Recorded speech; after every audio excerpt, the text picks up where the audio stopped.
42nd episode of the Tiger Highline Online, the #1 place to find out what's going on in the CF for broadcast students. Some staff and students are exploring the idea of creating a new cafe at the high school. Austin and Blake have the story. Cedar Falls students and staff are working together in hopes to produce a coffee shop located at the Cedar Falls High School. I think it was started by Mr. Clemser's class. He had a bunch of students in there who thought it'd be a great idea. They started doing some research on it and brought up a lot of interesting points. My first hour communication in life class was presented with the opportunity to list off a number of problems they see in the school. They listed off about 18 different problems. And to my surprise, they chose getting a coffee shop here as the thing they wanted to attack. As an educator, I think that the coffee shop is a great idea. I think it's universally accepted that it'd be a great idea to have that type of thing. Not just coffee, but some fruit drinks and things like that. And especially as somebody who was once a student, I would have loved the idea of my school having my very own coffee shop. I think there's a lot of logistics that have to be worked out, and I think we will get those worked out. This is a pretty good, solid idea, and I think a lot of students would like it. I think it's a great idea. I think when I'm tired in the morning, I think a coffee break would be really nice. Make me more energized to learn in the school day. So had no idea where it was going to end up or how successful it would be. As we researched, we found a lot of school districts have the special ed department or program kind of oversee or run it. I think it can be as early as next semester. I think it's going to be pretty hard to get started within the next couple of weeks, but I think by next semester we can have something. I'm a big fan of coffee. Helps me think better, helps give me more energy, helps give me a little bit more vigor throughout the day. So I'm not opposed to the idea of a bunch of students being amped up on coffee. In a couple of weeks, possibly, maybe not for a month, the concession stand could be the startup point for it because we have pretty much everything we need there right away. This has been Austin Anderson and Blake Halstead reporting for the Tiger Highline Online. The Golden Hammer is an award earned by top defensive efforts on the football team. Trey shows us the background and the prospects. The Golden Hammer, started in 1988, recognizes and awards the top defensive player of the year for the Cedar Falls High School Tigers varsity football team. The Golden Hammer is pretty much every single defensive play combined, so interception, tackles for loss. You get points, and if you get the most points, then you win the Golden Hammer. There are many great former Tiger players who have won this award, like Ben Shalgren, who is playing football at the University of Pennsylvania, Landon Zapital, who plays linebacker at Northwest Missouri State University, and current co-head coach Brad Remmer. Race Willett, a 5'9", 215-pound junior linebacker, is in the running to win this year's Golden Hammer Award. Yeah, it takes a lot of hard work, but I think it would be worth it if I won it. All the extra time I put in and all the lifting I do, it'll build up, help me win. So the main goal is to win the state championship, and if we do that, and I think that we can, then that'll just be awesome. And that's the main goal, and that's what we're fighting for, and I think we can get it. As the Tigers wrap up their 2013 football season and aim for the 4A state championship, we will find out who will win this annual award and be named the top defensive player of the year for the Cedar Falls Tigers. This has been Trey Bronner reporting for the Tiger Highline. CF musicians have recently earned almost 40 all-state slots in the performance later this November. Olivia, Megan, and Lalua have the story.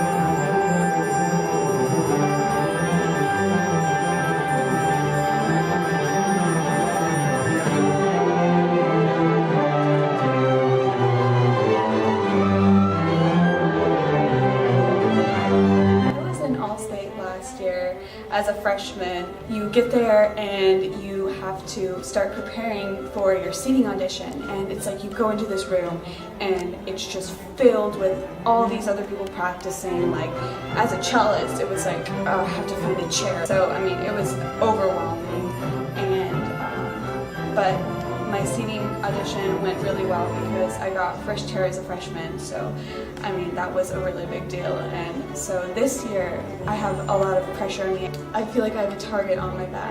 Coming back as a sophomore, I feel like, you know, I have to get first again, or else people will be like, oh, what, did she get worse? Overall, I think that being an All-State is a really great experience. You get to meet a lot of new people from other schools around the state, and it's a lot of fun every year.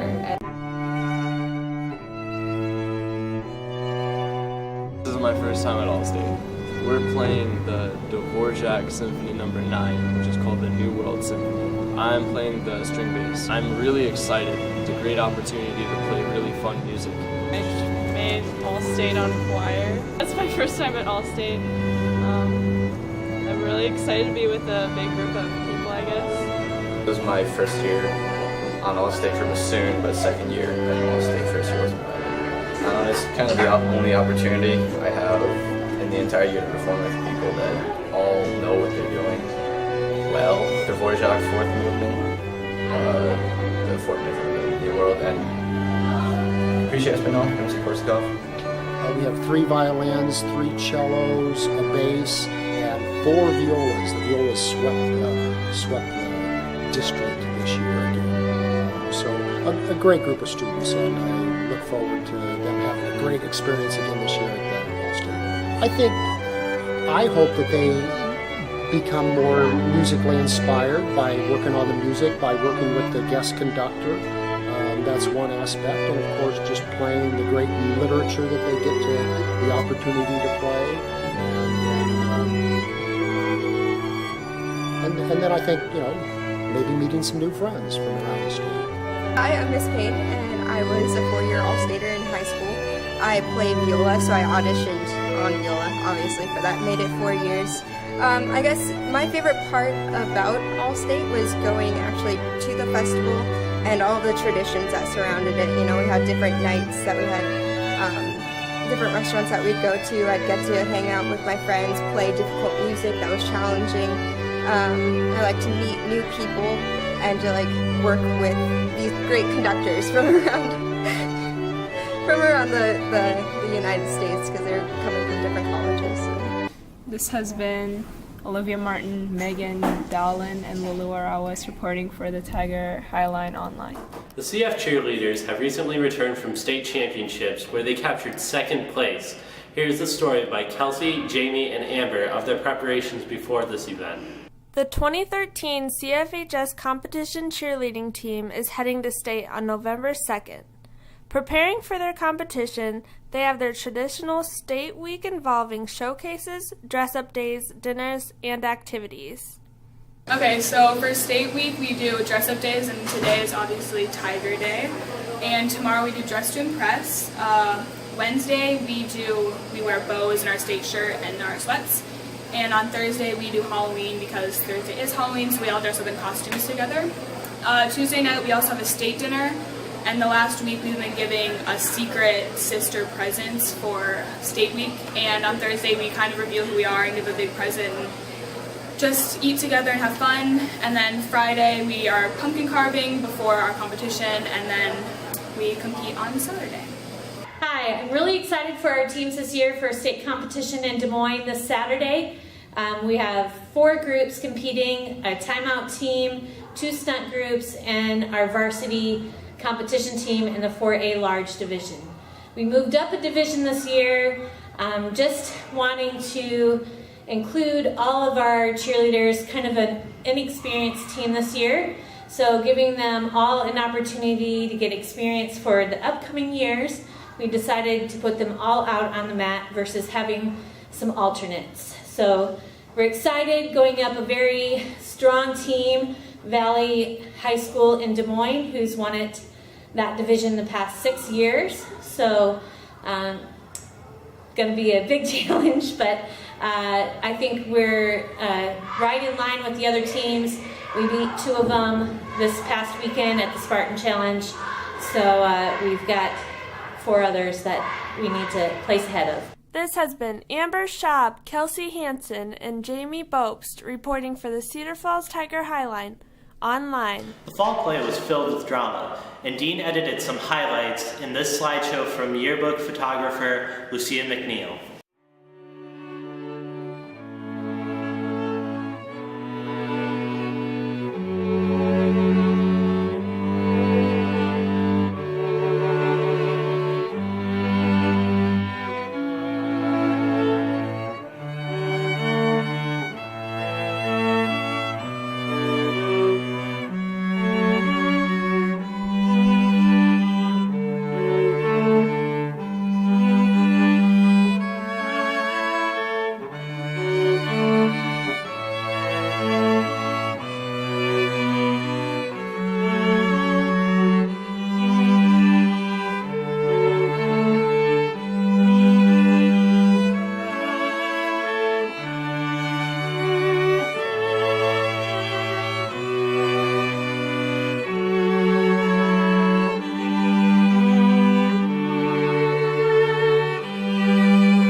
One of the biggest events to scare up some donations for the food drive was the trunk or treat. Alec and Hunter have the story. Cedar Falls High School has had a history of winning the food drive. One of the tactics this year was trunk or treat. We decided to do trunk or treat because I'm the vice president of high school and we had meetings every Monday with Mrs. Gardner, the officers do. And we talked to her and we wanted to have a Halloween party of some sort. So we decided to have trunk or treat, and we knew that it was during a food drive. So we wanted to raise cans for people in need, and it'll help because the community needs cans that the food bank does. So we decided to have trunk or treat, and we asked fifth hours to have cars to give out candy to the kids that come, and have the kids pay admission by cans.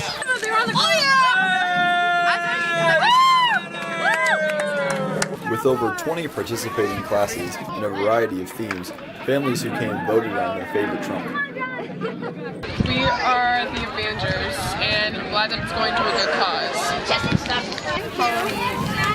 I don't really know. So our theme is going to be Pokemon, because a lot of people don't really pay attention to the old versions. So that's what our theme is. So we're raising a ton of cans right now. This is a really good turnout. We're really happy with how many people have showed up, and we're hoping that it keeps going this well. This has been Alec Larson and Hunter Heisen reporting from Tiger Highlands.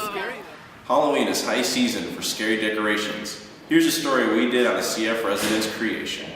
25 years ago, Steve Cat began with just a few pumpkins and a wolf man in his bush. Today, it has grown tremendously.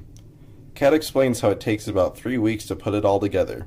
He uses chicken wire, newspaper, and iron posts to assemble the Wolfman, Frankenstein, and Martian. Steve Cat also uses band equipment from his times as the UNI marching band drummer to assemble the scene. Other decorations are bought after Halloween. He says that children from 25 years ago bring their kids today. This is Terrell and Luke reporting for the Tiger Highline Online. Here are some podcasts from broadcast journalism students.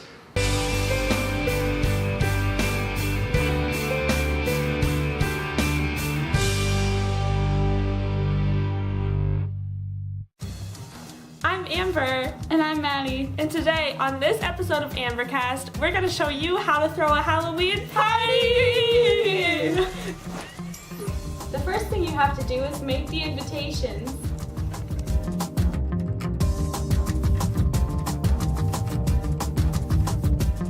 Pick your guests! Then make party favors. Next, drag out all that Halloween stuff you've had in your garage all year. A little help over here. Throw it through your junk and put it all out on a table.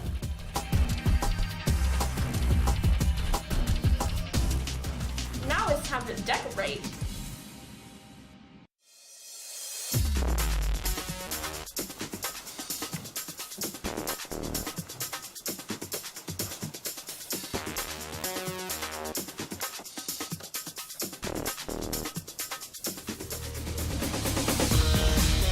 And you also need lots of candy.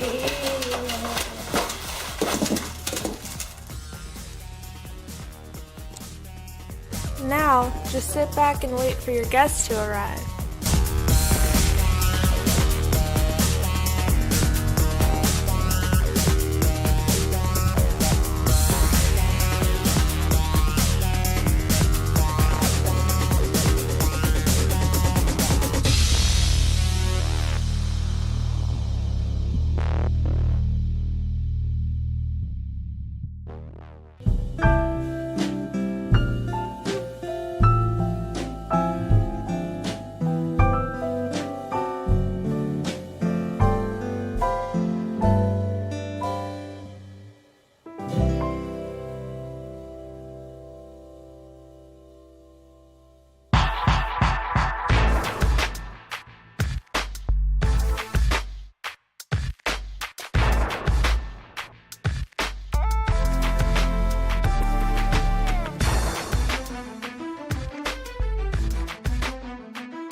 Hello everybody, It's Chiako Bonda, aka the Black Hawk, and this is episode twice of Exceptionally Skilled with Chiako Bonda. Now, Exceptionally Skilled with Chiako Bonda is really just a variety show where I take you guys through a thing or two that I'm exceptionally skilled at. Now, this podcast comes out once every 2 weeks, and I know exactly what you guys are saying. What am I gonna do for those 2 weeks I don't have Chiako Bonda in my life? Well, I'm gonna tell you. Well, everyone loves to eat, right? That's right, we all need it to survive. So why don't you guys dine in style? Because this week, I'm gonna teach you guys how to cook tilapia mansala with Royce. That's right, you guys are gonna be able to dine in style for those 2 weeks that I'm not with you guys. And I'll come back in a couple weeks and teach you guys something else that I'm exceptionally skilled at. For an 8-person serving of tilapia mansala with rice, you'll need 2 cups of rice, salt, 1 cup of peas, a half cup of yogurt, 2 small garlics chopped, 1 1-inch piece of ginger, 2/4 tablespoons of cayenne peppers, 2 limes, 8 6-ounce tilapia fillets, 4 tablespoons of melted butter, and 2 tablespoons of chopped cilantro. Okay, I got all my ingredients here ready to go, and I'm about to release my inner Gordon Ramsay. Let's go. Okay, to start things off, the first thing you'll need to do is get your rice, your salt, and your water. And you're gonna need to mix it all in together into a saucepan, and having that boiling over the burner on medium to high heat. Okay, first things first, you're gonna need to add your 2 cups of water into the saucepan. Just like that. And then you can put in your 1/4 tablespoon, of salt. And immediately after that, just throw in your 2 cups of rice. And we're on to the next step. Now after the rice has been boiling for a couple minutes, it's time for you to cover it and put the heat on to low and let it simmer for 15 minutes. After your rice is just about finished, it's time to put in your peas. You know, your veg, it's time to put that in with the rice. Yeah, so you're just gonna sprinkle that veg right in with the rice. Okay, next up you're gonna need to wanna cut 1 inch of your ginger, just like that. And you're gonna wanna peel your 1 inch of ginger. So, just like that.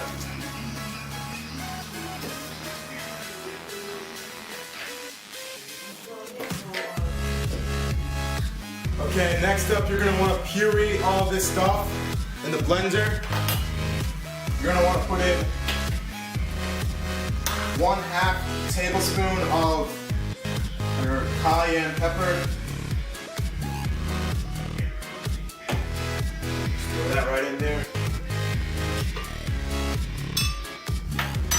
Then you're gonna wanna add your yogurt.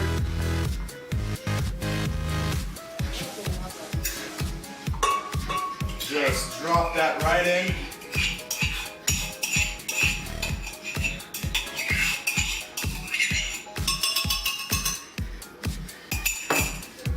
Next, you're gonna wanna put in your ginger.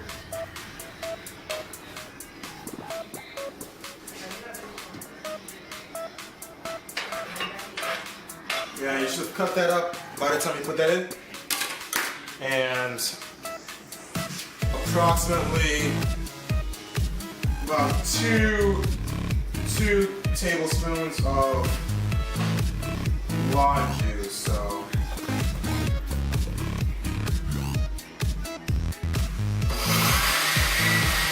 now it's time to prepare the fish. First things first, we're gonna need to set the oven to broil and preheat the oven. While the oven is preheating, you're going to need to take the broiling pan and line that with aluminum foil. Then you take your fish and you are going to lay it on to the foil. So take one fillet here. Next thing we're gonna do is marinate it with the sauce that we created. So you're just gonna take that and just dump that on there. Okay, next you're gonna wanna take 2 tablespoons of butter, just like that. You're gonna wanna put that in the microwave and let that melt. So I'm just gonna take this and drop it right in there.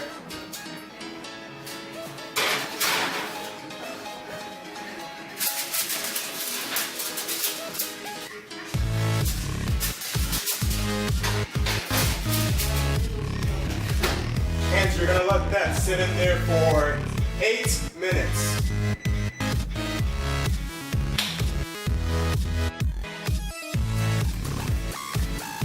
Okay. When everything's all said and done, it's time to bring out the food. You're gonna add the final touch.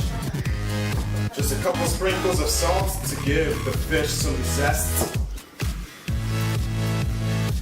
Just sprinkle that on there, like so. Well, that was very good. What do you guys think? That was tasty. Fantastic. Fantastic. Tune in a couple of weeks for podcast numero 4. You're welcome. Yeah. Well, that's it for the 42nd episode of the Tiger Highline Online. Be sure to check out our website to see some of our other offerings. As always, stay classy, CF.